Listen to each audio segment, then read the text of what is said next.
Welcome. I'm Sebastian Mahfood, and you're listening to WCAT Radio, the on-air wing of En Route Books and Media, bringing you the dulcet sounds of Catholic wisdom.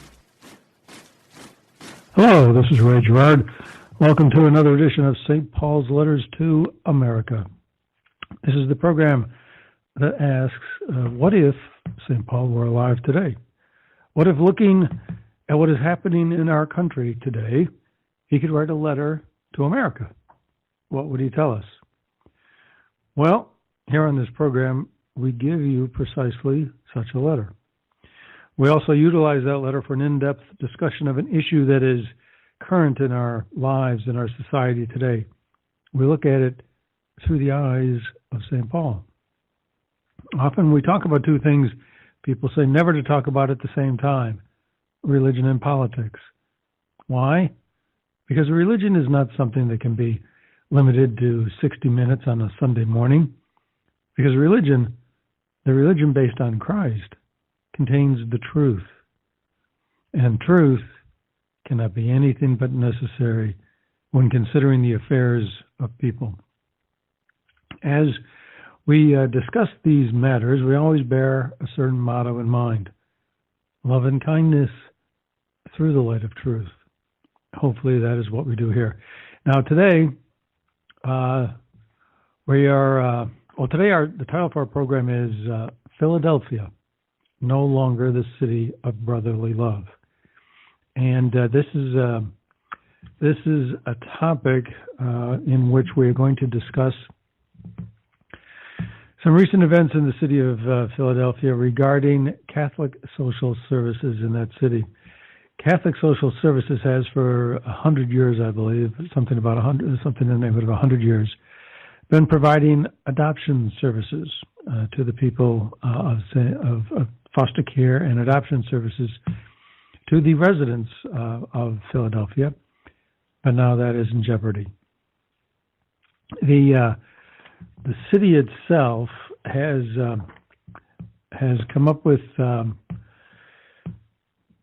a new mandate for all agencies who provide foster care or adoption services. I believe there's, I think at least 3 dozen, there could possibly more, agencies, private agencies, who contract with the city of Philadelphia to help provide for people that are in need of foster care services and adoption services. In any event, last year, the city told Catholic Social Services that they were going to have to start referring people or agree to refer children to same-sex couples for either foster care or perhaps adoption. Primarily foster care, I believe. And the agency, Catholic Social Services, did not agree. As a result, their contract with the city of Philadelphia was terminated. Catholic Social Services then sued the city. They lost in the district court, the U.S. District Court for Philadelphia, and then they appealed that to the Third Circuit Court of Appeals. They lost there as well. They have recently filed an appeal requesting that the U.S. Supreme Court take up this issue. But I believe that the prospects for some kind of favorable results with the Supreme Court are not good. But anyways, what is happening in Philadelphia? Well, before we actually talk about that, let us discuss a letter from St. Paul. What would St. Paul write to the people in Philadelphia, to the people of the United States, in light of what's taking place in Philadelphia? And it's not peculiar simply to Philadelphia. It's, as we'll explain later, as we'll discuss later, it's also happening in a number of other places around the U.S. But in any event, what would St. Paul say? Well, I think he would say this: brothers and sisters, Christ, while we were still helpless, died at the appointed time for the ungodly. Indeed, only with difficulty does one die for a just person, though perhaps for a good person, one might even find courage to die. But God proves his love for us, and that while we were still sinners, Christ died for us. It is Christ who died, rather, was raised, who also is at the right hand of God, who indeed intercedes for us. What will separate us from the love of Christ? Will anguish or distress or persecution or famine or nakedness or peril or the sword? No. In all these things, we triumph overwhelmingly through him who loved us. For I am convinced that neither death nor life, nor angels nor principalities, nor present things, nor future things, nor powers, nor height, nor depth, nor any other creature will be able to separate us from the love of God in Christ Jesus our Lord. Now, why pick that? By the way, that is a combination of several excerpts from Paul's letter to the Romans, chapter 5 and chapter 8. But we took a couple of excerpts, pieced them together, and we actually changed one word. But other than that, this is the writing of St. Paul, which is equally applicable to us today, and equally informative and instructional for us today. Why? What's he talking about? Well, he's talking about nothing less than love. And what is the measure of the love that he's talking about? It's a love that God had for us while the people of this earth, while his creation, humankind, had spurned him. While we were sinners, we are the ungodly, and yet he died for us. He proved his love by making that supreme sacrifice, that painful, horrible sacrifice for us. Now, normally most people, you reward people who act kindly to you, but you don't necessarily bend over backwards and make dramatic sacrifices for people who have treated you wrongly. But that was the immense love. Not only did he have the love for us that while we were ungodly, while we were sinners, while we had rejected him, not only did he still have love for us, but it was a love to such an extent that he died. He died a horrible, painful death for us. That love, that immense love, that kind of love. And what else? St. Paul talks about the fact that Christ is at the right hand of God and that he intercedes for us. He is in communion with God the Father, as well as, of course, the Holy Spirit. But if Christ has love for us, well, then we can be assured that the Father has love for us as well. Christ is right there in close communion with God. So there is love for us, immense love for us from the Father, as well as I said, the Holy Spirit. So it's not just Christ, but it's God who has tremendous love for us. And then the final thing that he talks about, what can separate us? What can possibly separate us from that love? Nothing. Nothing. Not creatures or principalities, in other words, any kind of devilish or demonic forces, they can't do it. Neither life nor death. This love will continue after our death. And of course, nothing on this world can separate us from that love. We can separate ourselves from it, but there's no power that can separate us, that can come between us and God and do it on its own. Nothing. That love is there. It's a tremendous love. Why? No. Why is this important?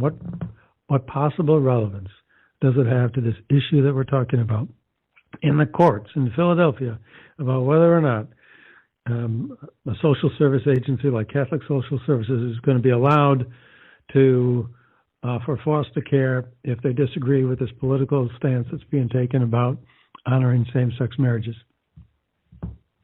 It has everything to do with it. It has everything to do with it. We will explore later on scientific evidence as to whether or not there is a difference, a qualitative difference, received by children when they are brought up by same-sex parents or when they're brought up by, for example, their own biological parents. And the difference, we will argue, is exactly what St. Paul's letter talks about. It's love. When children are born and are raised by a set of biological parents, what do they understand? They understand that they are loved. They understand that their parents, if they're raised by their biological parents, their parents have not separated. Their parents love each other, and the parents love them. There is security, there is comfort, there is stability in this. The job that we have, the only thing that we can give back to God is love, which He richly deserves.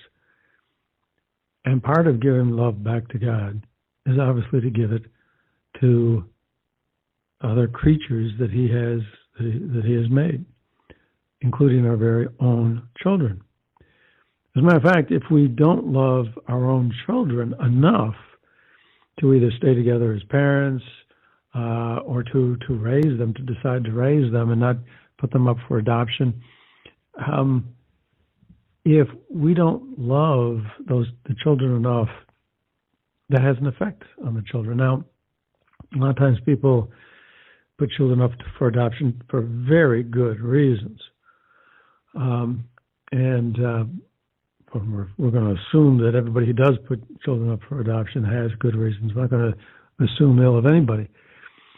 But when we're talking about same-sex parenting, there is a rather large difference.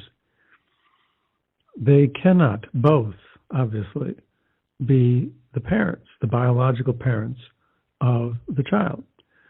So in all cases where children are being raised by same-sex parents, at least one of those parents is not the biological parent of that child.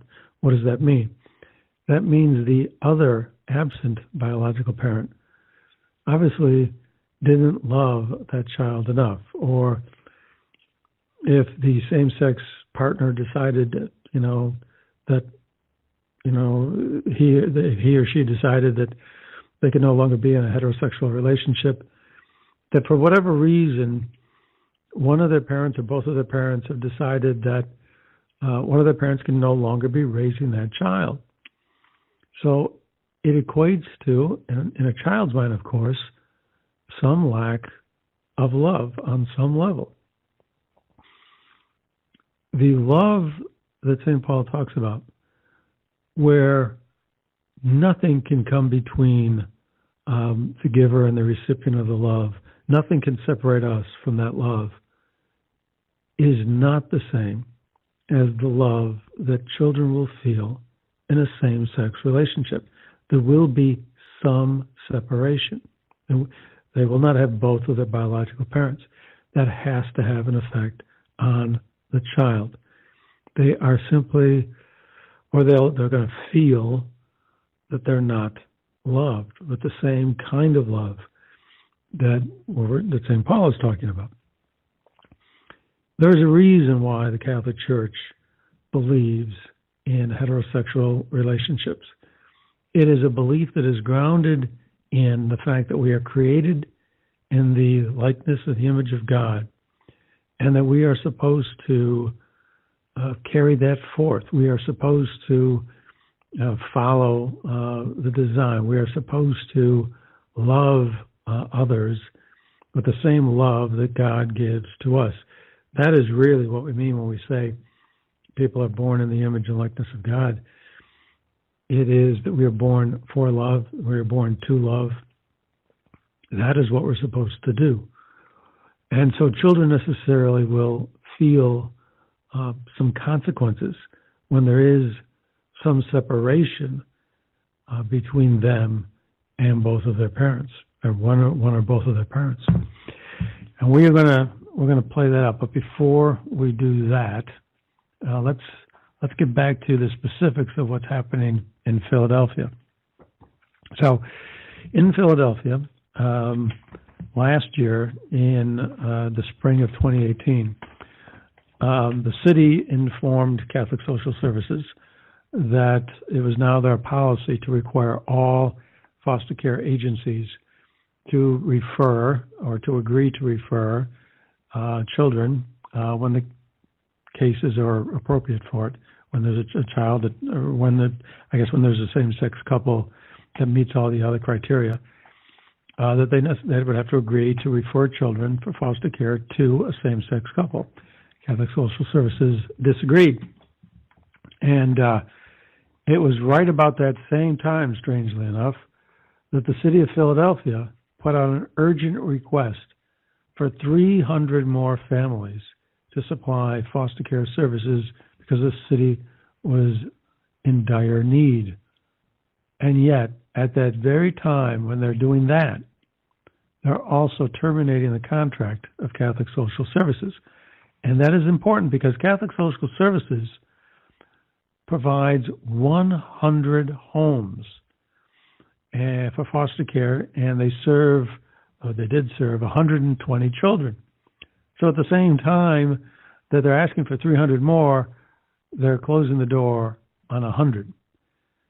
And if the city is in such dire need, why do it? Now, you may say, well, perhaps it's not really going to make, that much difference. The district court seemed to think so. They took the word of the commissioner for the Human Services Department of the City of Philadelphia, who said, well, when you close one agency, that doesn't necessarily mean that we've got more children in what they call, I think, congregative care, where you've got children that are not separated and sent off to individual homes, but are still living in some kind of communal setting, an orphanage or something of that nature. Because he said, well, the social work that they do, it's very complicated and so on and so forth.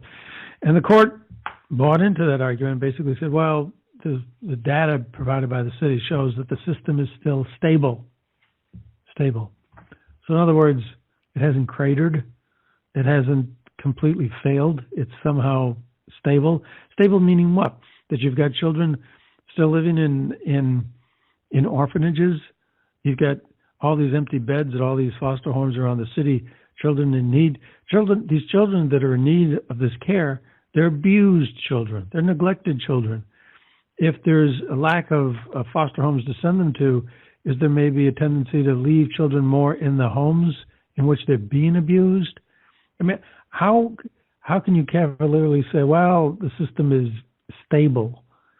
There's obviously, when you, at the same time, you're calling for 300 new families and you're closing the door on 100 homes, there's got to be an impact. There has to be an impact.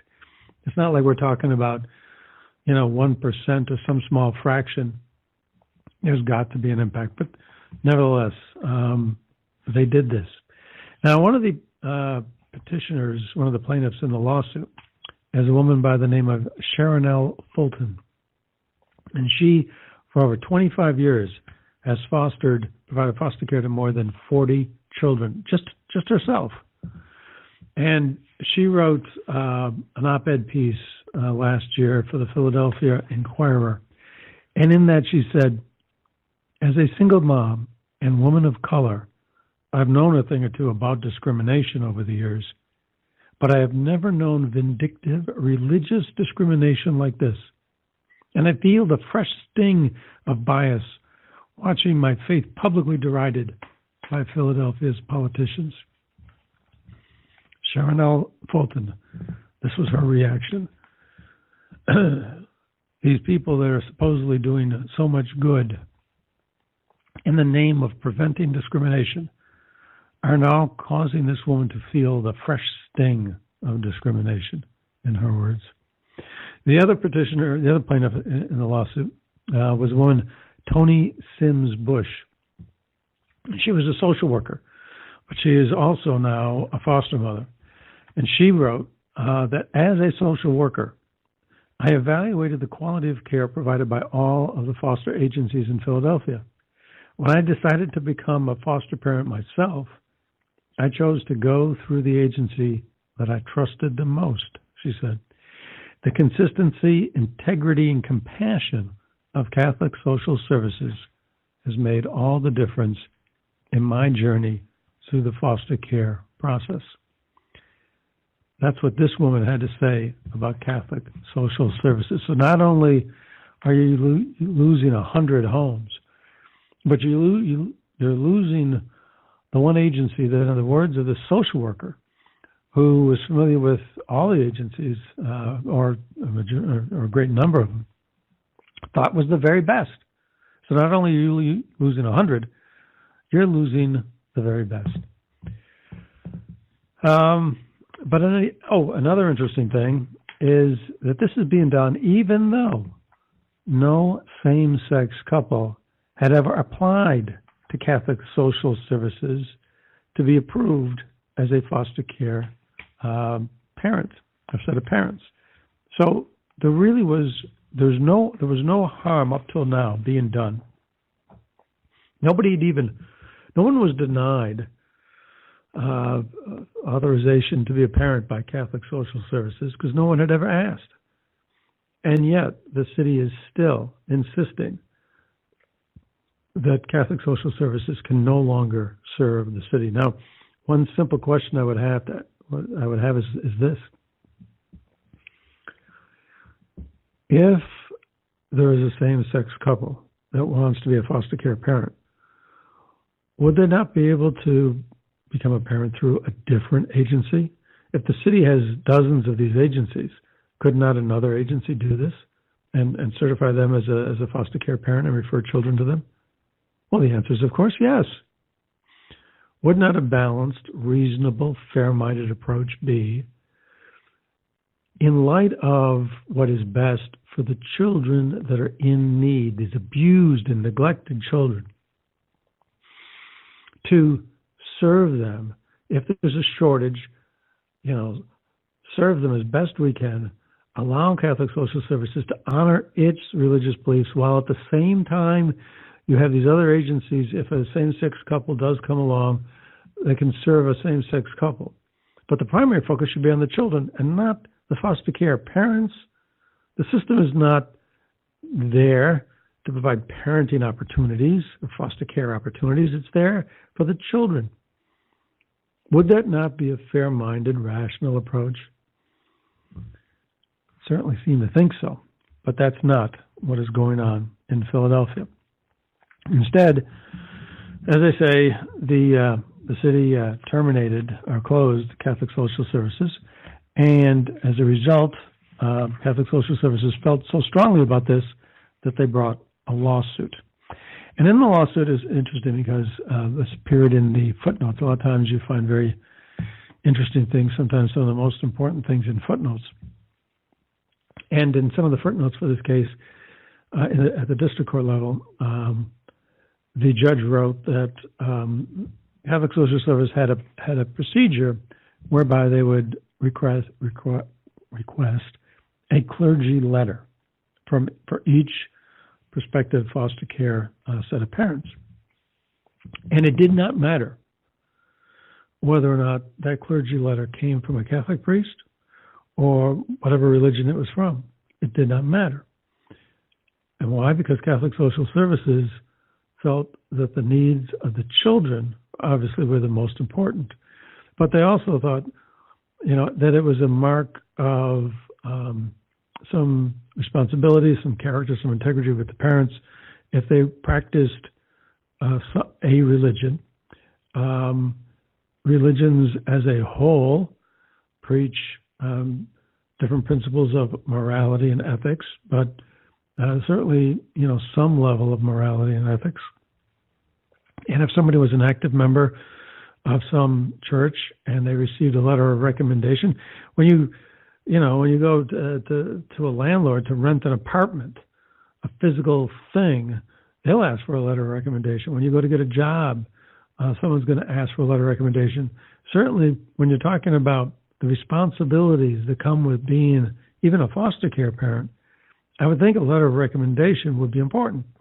And Catholic Social Services used to ask this, but they did not discriminate with regard to what religions that they would accept such a letter from. They did not discriminate between religions. Isn't it ironic? Isn't it perhaps, supremely ironic that in the name of anti-discrimination, the city is discriminating against Catholic Social Services? But in any event, now, even though they used to require that, and presumably same-sex couples might not be able to get that, Catholic Social Services offered to the court is because of that suspicion. The Catholic Social Services made an offer to the court, and they said they would eliminate their requirement for a clergy letter. They've been doing this for probably, I don't know how long, but certainly a long time, and now they would drop it as long as they could at least still have the ability to serve the children. But they were not successful at district court level. Why? Well, first, the court noted that Catholic Social Services had a contract with the city. And unsurprisingly, that contract provided that CSS, Catholic Social Services, CSS, had to abide by the standards and the principles set by the city, would have to adhere to city policies. And further, it said that it would have to abide by city laws. And, of course, the city just happened to have an ordinance that dealt with discrimination on the basis of sexual orientation. They had what they called their Fair Practices ordinance that specifically prohibited discrimination by foster care agencies on the basis of sexual orientation or gender identity. So then the question for the court was, well, if that's in fact the case, the city has a contractual right then to terminate CSS. So why or how can CSS complain? Well, CSS brought two constitutional arguments. And one was a constitutional argument based on the guarantee of the free exercise of one's religion. And it was argued that this interfered with Catholic Social Services abiding by and holding true to its own religious beliefs. The city was interfering with the free exercise of the Catholic religion by CSS.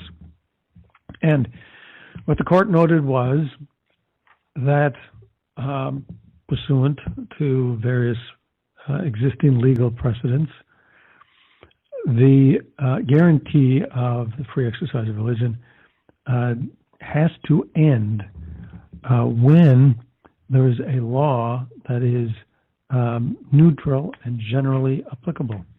So when the state decides, the state being the government decides, that there is something necessary for the general welfare of the people, and they make a law that applies to everybody, if it happens to conflict with the tenets of your particular religion, you have to bend.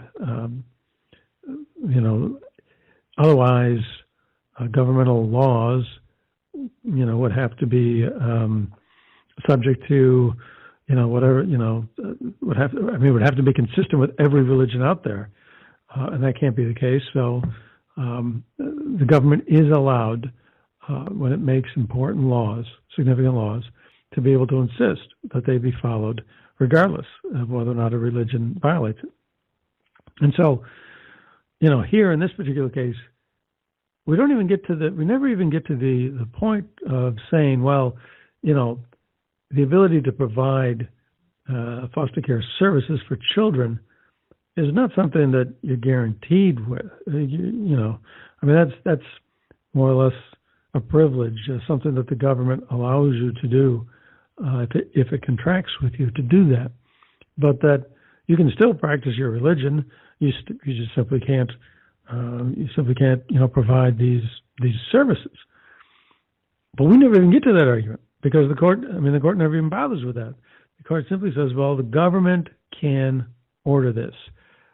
When? Now, what is the test for these laws that are so important that they can trump, religious beliefs? Well, if it's a neutral or generally applicable law, all you have to do is have what's called a rational basis. If the government can come up with a reason why they want to do this, and it's reasonable, if they have some interest in achieving some certain end, and this is a reasonable way of going about it, the government can do it. And so the court said that basically the state in this case has a lot of good, rationales for doing this. Basically, the prime one, not discriminating against same-sex couples. The only caveat, the only notation I would make here is that the only thing the courts are concerned with is a rational basis for the power of the government to act, not the wisdom of what the government's going to do. Whether or not a certain policy or certain law is right or wrong is really up to the legislature.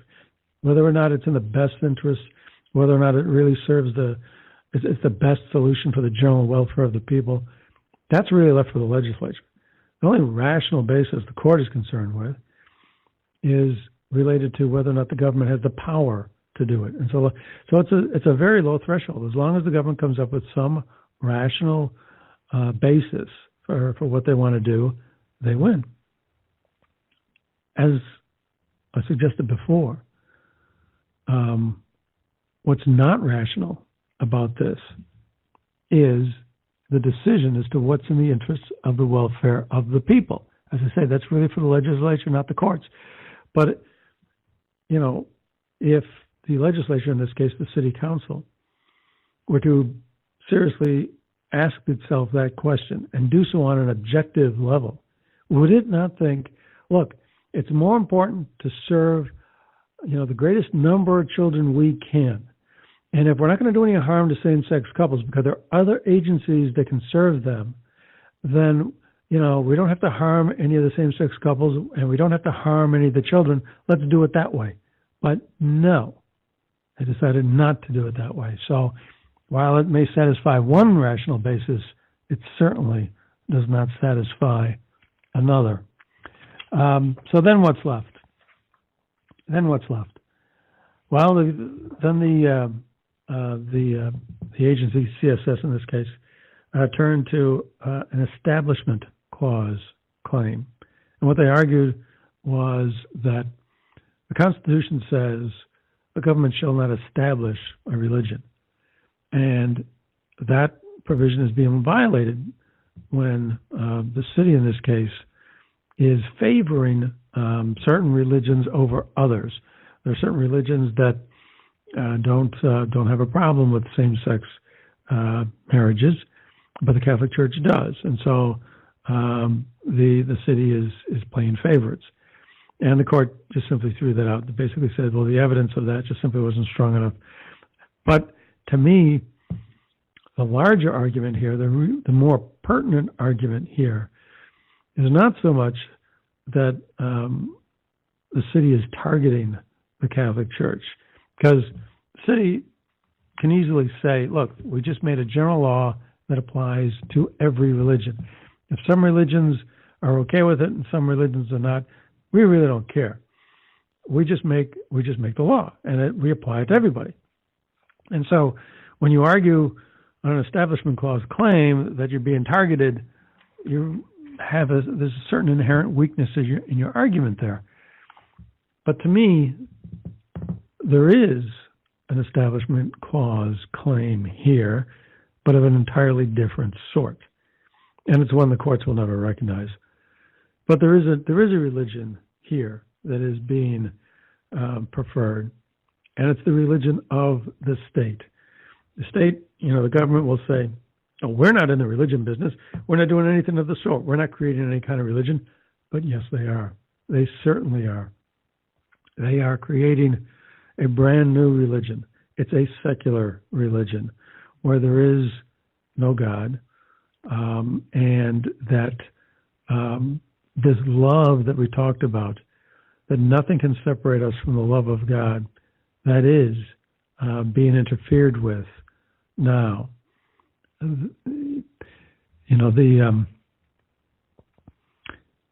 There are people who in the Catholic faith believe in God and want to create that same impenetrable love for the children in their care, and they base it on a connection with God.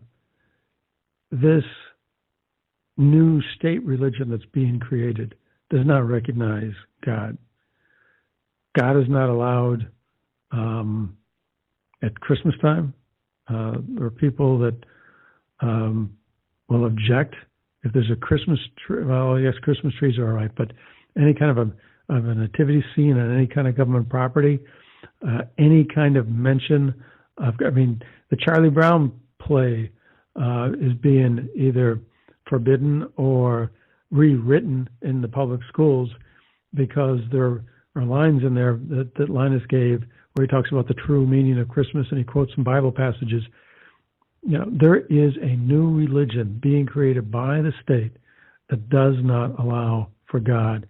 And this latest chapter is just another element of it. And it is not exclusive to Philadelphia or Pennsylvania. As the court noted, and the court noted this in support of what the court was deciding. On the other hand, someone could easily take the opposite point of view and say, no, this is only, all the more reason to be upset over what's happening. In Massachusetts, for example, after that state legalized same-sex marriages, Catholic Charities in Boston ended their foster care services. In Washington, D.C., the same thing. Catholic Church was out of business.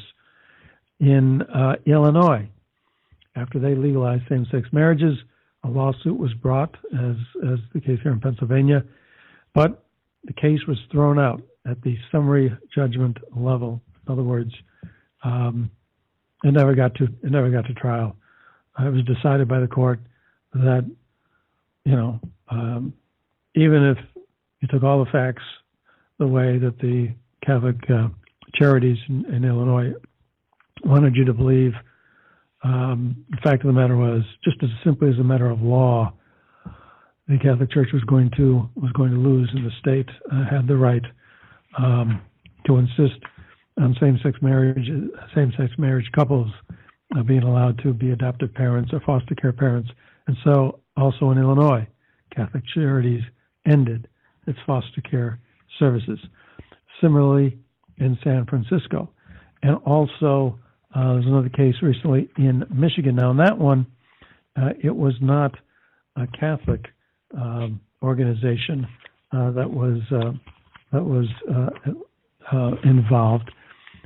It was some organization called Bethany Christian Services, and they originally resisted when the state of Michigan came in and said that they had to do this, and eventually they settled with the state. And how did they settle? They gave in. they surrendered, and they agreed to provide foster care, same-sex parents permission to be foster care parents. And so, in that case, the state won. And what it, that just sets up another precedent, perhaps. Maybe that encouraged Pennsylvania to do what it did. Perhaps it'll encourage other states to do likewise. So there's obviously a trend here in a number of states, and it seems to be all in one direction. Now, we promised you that we were going to talk about the differences between same-sex parents and biological parents, and whether or not you could really determine that one was better. Well, we can now answer yes. Now, you may say, well, how can you possibly, say that? And whatever you're about to tell me, I'm probably going to be able to poke some holes in. Well, we'll give you a shot. Let's see. Between the years 1996 and let's see here. Is it, I'm going to find it.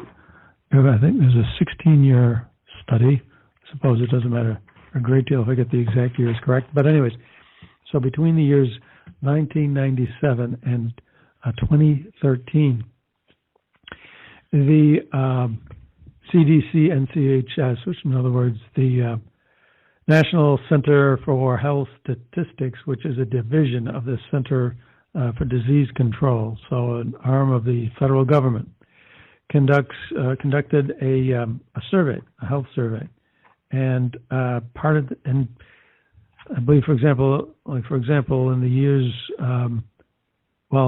at least is how they practiced it in 2015.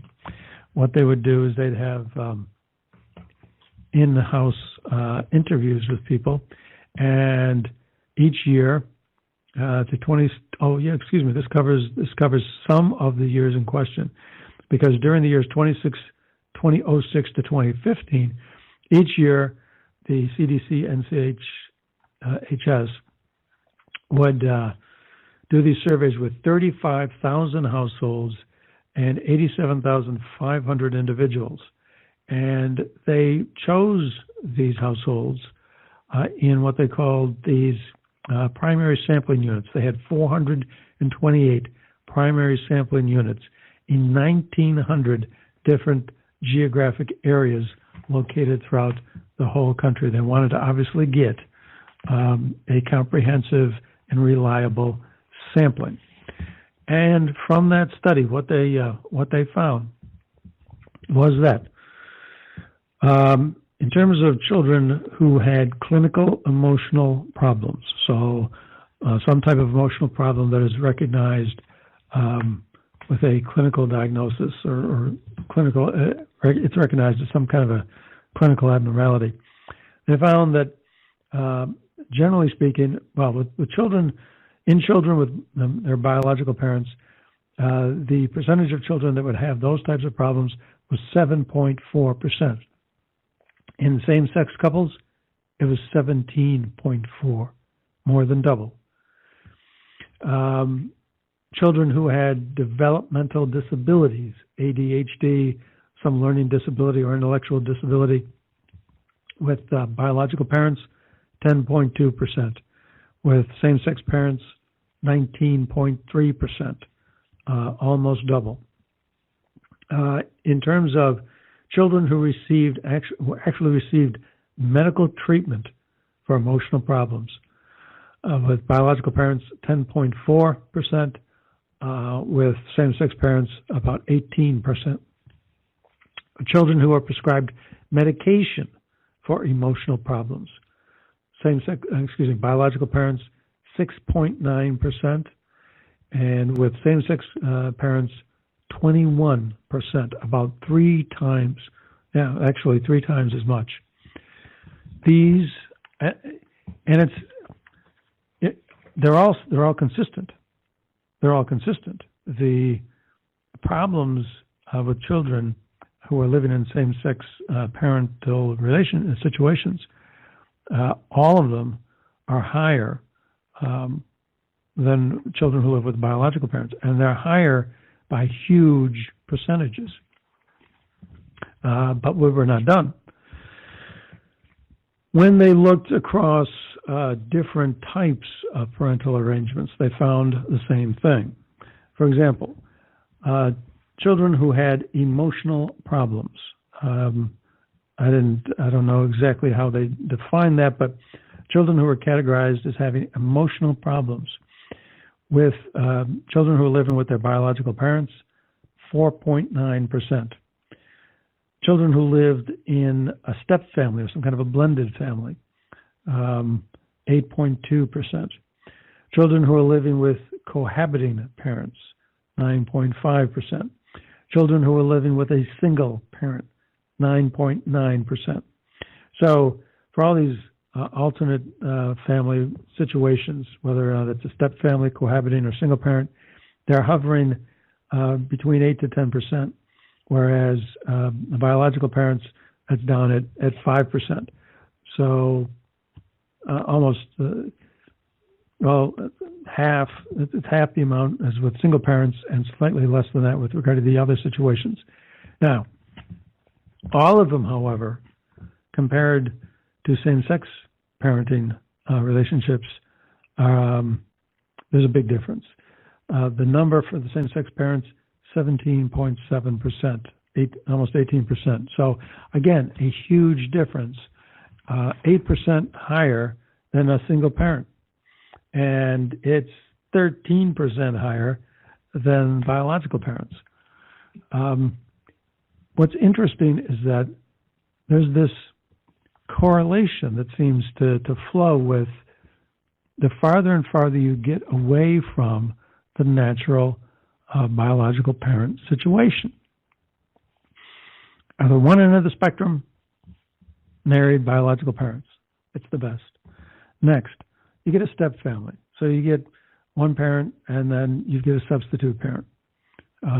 So that's higher by an appreciable amount, but that comes in second place. Then you get cohabiting parents who are not married. That's in third place.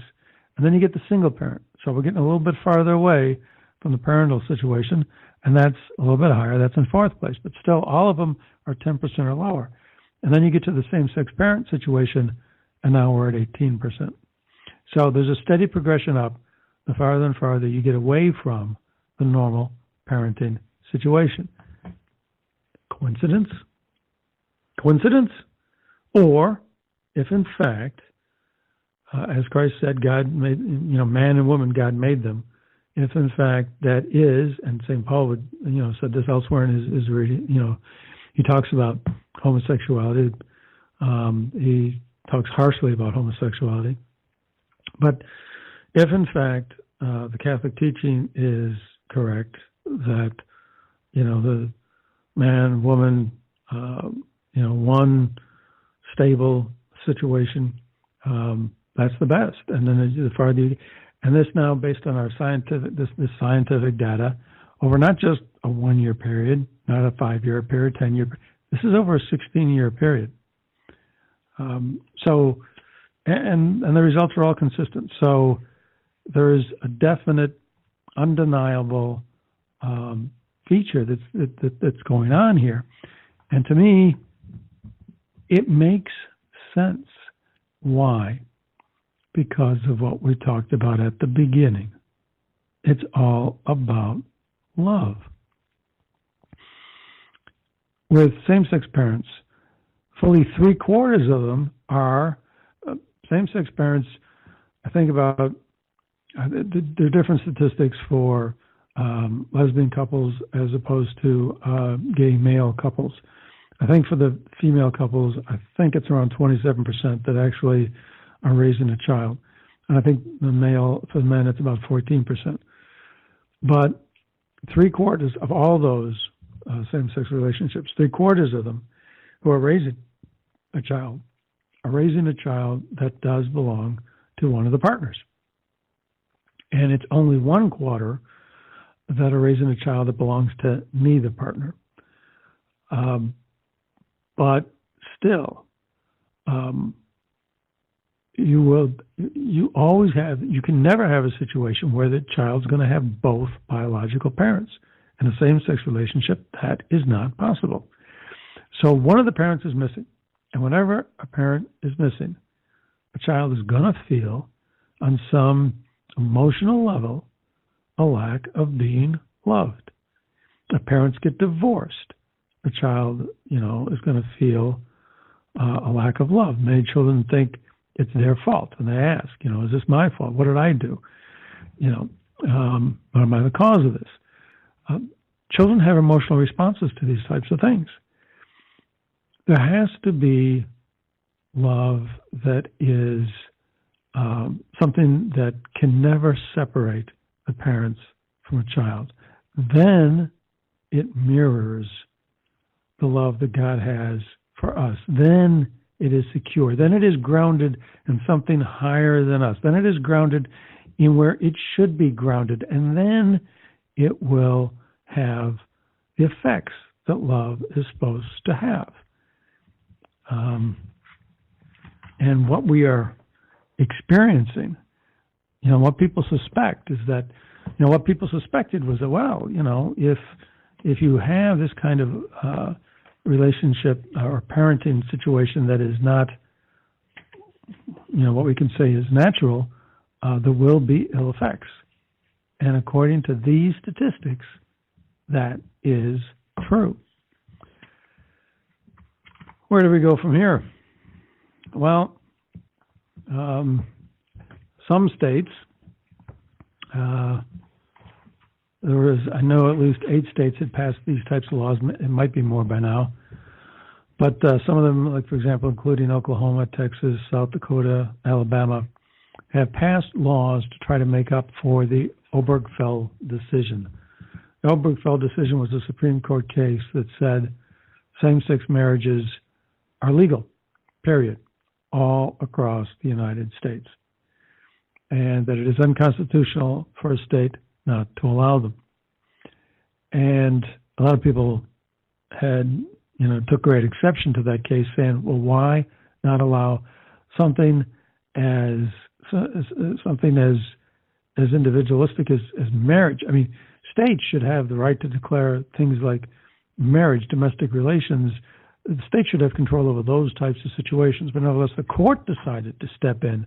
Where there's disagreement among legislatures, you've got hundreds and hundreds of legislators all across the United States taking different positions on this, and then 9 guys in Washington step in and say, no, here's the answer.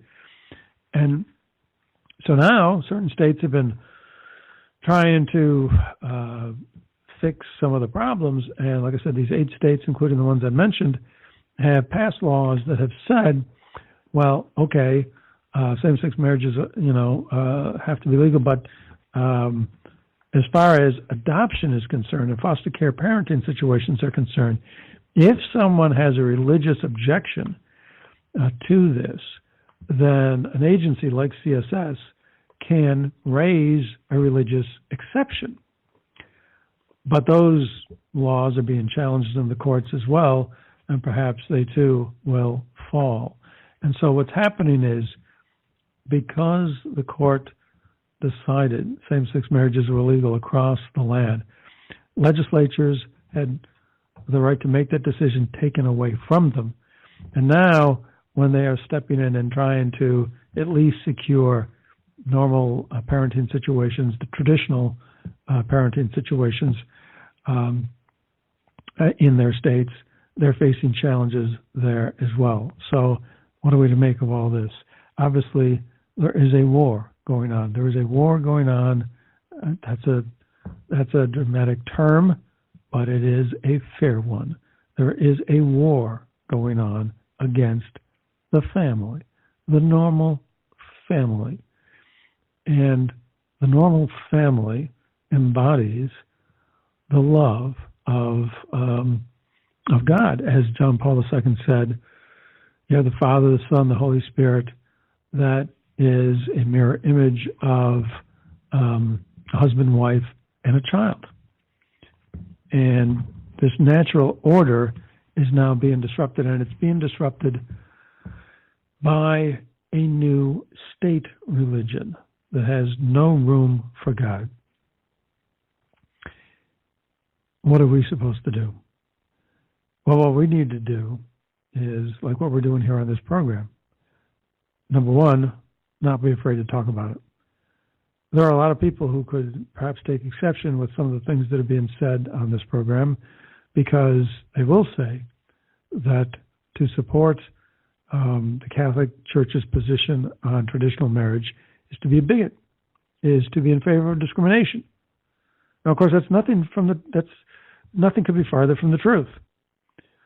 People always, to win an argument, it's much easier to paint your opponent as a bad guy, an evil person, and then you can feel very justified in disagreeing with them. Fact of the matter is, this love that we've been talking about is, in fact, the mandate for people who want to call themselves Christian. And it applies to same-sex couples. It applies to everybody of every stripe and kind and denomination. It applies to everybody. But it is not discriminatory. We don't have to make a choice between being a discriminatory bigot and being someone who's in favor of a traditional form of marriage. We should be allowed to retain religious beliefs. So number one, we cannot be afraid to talk about it. And the more we talk about it, perhaps we can, in fact, change some of the pendulum in this case. Whether we do or whether we don't, the important thing is that we stay right in the sight of God. And first and foremost, we need to keep in mind the children. And they seem to be lost here. There's a priest by the name of Father Sullins. He's not only a priest, but a professor of sociology. He was a professor of sociology at Catholic University of America. And what he pointed out was that the difference between same-sex marriages and homosexual and heterosexual marriages is that with a heterosexual marriage, it is oriented toward the children. Two people get together, and then they sacrifice for the children. In a same-sex marriage, you have the marriage first, and then whether or not you have children depends on whether or not whether or not you want them. So the children are oriented towards the desires of the parents, whereas the